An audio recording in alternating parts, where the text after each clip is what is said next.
My pottage obsession, a medieval revival. How my cabin's tiny solar system led me back to one of humanity's most traditional cooking systems. Written and read by yours truly, Oakie McDoakie. Screw ups and all. I'm not baking muffins up here at Hippie's End. I don't bake sourdough. I don't can peaches. I don't spend Sunday afternoons stirring homemade jam while bluebirds sing outside the window. That might surprise you, or maybe not. But for a lot of people, that kind of home economics is part and parcel of the off grid homesteader dream. That's not how it worked out for me, though. I settled on something much simpler, a daily pottage. It fits, what with the hermit milieu and all, but it's mostly about practicality and a healthy dose of laziness. See, the first thing you need for baking, canning, roasting, sauteing, or frying is a stove. By that I mean a cooktop and an oven. In the old days, that was a given. Take the traditional cast iron stove. The same wood or coal fire heated the home, fueled the cooktop and oven, and even boiled the washing water. It was pretty efficient in that way. As we modernized, those functions got split. The kitchen range continued the old cooking traditions. The water heater took care of the washing water, and the house was warmed by a furnace. Thanks to relatively cheap natural gas, electricity, and heating oil, we could afford that kind of redundancy. I chose to rethink the whole equation. I resolved to run off solar exclusively, and that created some energy limitations. Unless I wanted to build a huge and hugely expensive solar system. On the cabin, I've got 400 watts of solar panels and 4,000 watt hours of battery storage. If you know solar, you know that's a good amount of power for some things, but not others.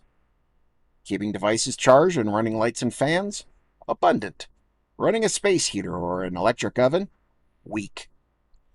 But I've found it sufficient, with some changes in behavior, including in cooking. And that's where the Instant Pot comes in. I'm not here to sing the praises of all its features. In fact, I'd be happier if the Instant Pot didn't have its sensitive electronics. What's important is that it's a pressure cooker. Pressure cooking is faster than regular boiling, steaming, or crock potting, which I surely appreciate, but it also uses a whole hell of a lot less energy. Depending on what I'm cooking, it uses half the electricity of a covered pot, and only a fraction of what an electric oven would. In the case of my little solar setup, I can get my 3-quart Instant Pot to cook a full pot of grain, legumes, veggies, and meat for about 200 watt hours, or only 5% of my battery capacity. On many days, that one pot is most of what I eat. Everything else, milk, fruit, crackers, peanut butter, and the like, doesn't need to be cooked, unless I decide to fry a couple of eggs. You can see why this style of cooking works for the lazy bachelor. It gives me a lot of food prep. It saves me a lot of food prep and hassle. Just the one pot to clean, if I even bother doing more than wiping it out. No time in front of the stove, nothing burns, no grease splattering. If it's a cold day, the Instant Pot's waste heat warms my tiny 90 square foot cabin, getting maximum utility from those hard-won watts. On a hot day, I run an extension cord outside and let it boil on the porch. It's not like I invented anything, though. Pottage, which is anything cooked in a pot, is about as traditional as cooking gets. As it turns out, I arrived at it for many of the same practical reasons our ancestors did. Take medieval Europe. Modern folk imagine peasants living mainly on bread, but for many ordinary people, pottage was the main meal. It's usually what they ate with the bread, and the beer. Not much roasted meat on the bone, though, not very often. Meat was generally more expensive than it is today. For many people, it was occasional, and when they did have it, it was often used sparingly in the pot, much as we might add a ham hock or a little bacon to beans today. Bean pottage, so to speak. Wood was expensive too. Not that people usually had to pay money for it. The cost was more about availability and effort.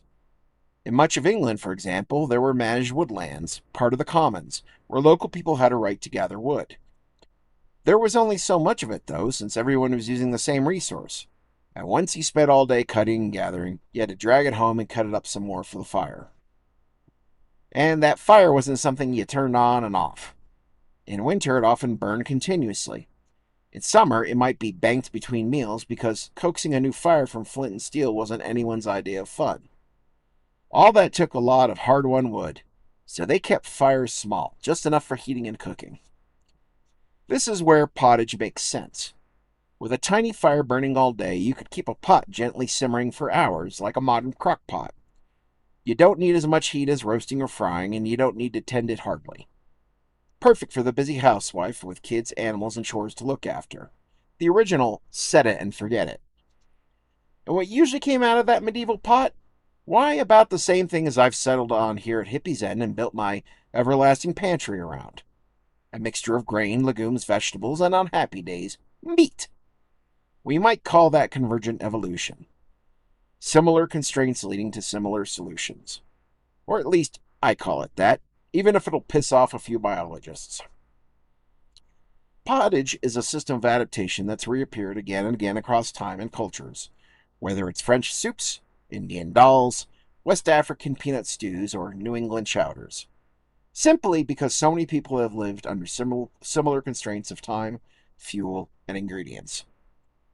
Of course, I'm not an overwhelmed housewife looking for the cheapest, easiest way to feed her hungry family.